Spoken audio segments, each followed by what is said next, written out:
নমস্কার বন্ধুরা, আজকে আপনাদের জন্য একটা রান্না নিয়ে এসেছি। সেটা হচ্ছে কুমড়ো পাতায় পনির পকোড়া বানাবো। তা এই যে পনির এরকম গ্রেট করব এই পনিরটাকে, আর এই যে কুমড়ো পাতা ধুয়ে রেখেছি, এখন একটু নুন জলে ভিজিয়ে রাখবো। সাথে থাকুন, দেখুন। এই যে বন্ধুরা, একটুখানি পেঁয়াজ এই যে ভেজে নিয়েছি, তার সঙ্গে কাঁচা লঙ্কা কুচিয়ে নিয়েছি।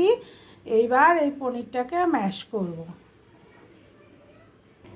এই যে এখন পনিরের মধ্যে এই যে পেঁয়াজটা ভেজে নিয়েছি, কাঁচা লঙ্কা কুচিয়ে নিয়েছি, এখানে সামান্য একটু আলু সেদ্ধ করে ম্যাশ করে নিয়েছি। এখন এটা মিশাবো।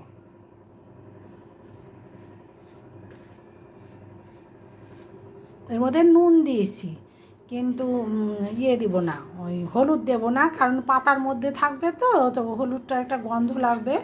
আর পনির সাদা জিনিস দেখতে ভালো লাগবে সাদা হলে, সেই জন্য হলুদ দেবো না। এর মধ্যে সামান্য একটু মিষ্টি দেবো। এই যে সামান্য একটু মিষ্টি দিয়েছি, খুব সামান্য, মানে এই চামচের হাফ চামচেরও হাফ চামচ।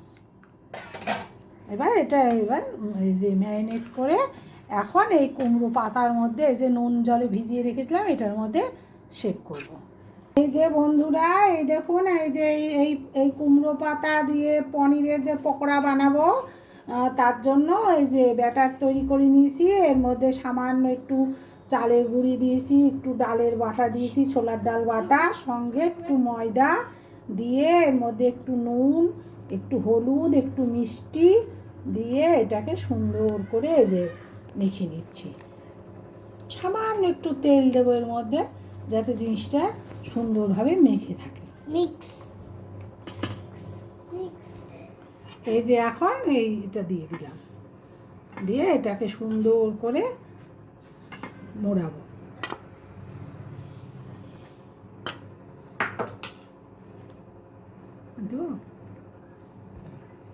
এই যে এটা একটু বড় পাতা তো, এই জন্য একটু বেশি করে দিলাম। এবার এই যে এইভাবে এটাকে মুড়িয়ে নেব, ঠিক এভাবে এরকম করে মুড়িয়ে নেব। আমি কিন্তু কাঠি গুজি না, এটা আমার পছন্দ হয় না। এই যে এইভাবে জাস্ট এরকম এই করে রেখে দিলাম। এবার এটা যখন এই যে ভাজবো, তখন দেখবেন এর মধ্যে চুবিয়ে চুবিয়ে ভেজে নেব, আপনাদেরকে দেখাবো। আপনাদের দেখার সুবিধার্থে বা বোঝার সুবিধার্থে আমি এই যে আর একটা আপনাদেরকে করে দেখাচ্ছি। দেখুন, এই পাতাটা একটু ছোট, এই জন্য এর মধ্যে নেব পরিমাণটা একটু অল্প। এই যে দেখুন, এরকম করে ওই ঠিক একই প্রসেসে এটা মোড়াবো। এই যে দেখুন, কিন্তু আপনাদেরকে এর আগে আমি এই কুমড়ো পাতায় ফিশ ফ্রাই করে দেখিয়েছি, যেটা কখনো খোলেনি, কিন্তু ভাজা কমপ্লিট হয়ে আমরা খেয়েছি। এই যে ঠিক এইভাবে এটা ব্যাটার মধ্যে চুবিয়ে চুবিয়ে তেলে দিয়ে দেবো। এভাবে সব কটা করে দেবো। এই যে আমার সব পাতা এই যে পনির দিয়ে মোড়ানো একদম কমপ্লিট। এইবার এইটা শুধু ব্যাটারে চুবিয়ে চুবিয়ে ভাজবো, সাথে থাকুন, দেখুন। এই যে ব্যাটারে চুবিয়ে নিলাম, এবার এখন এটা তেলে দেবো।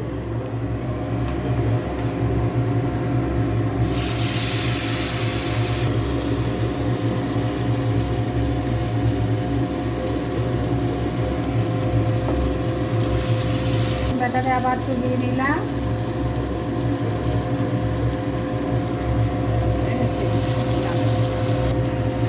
এটাও দিয়ে দিলাম।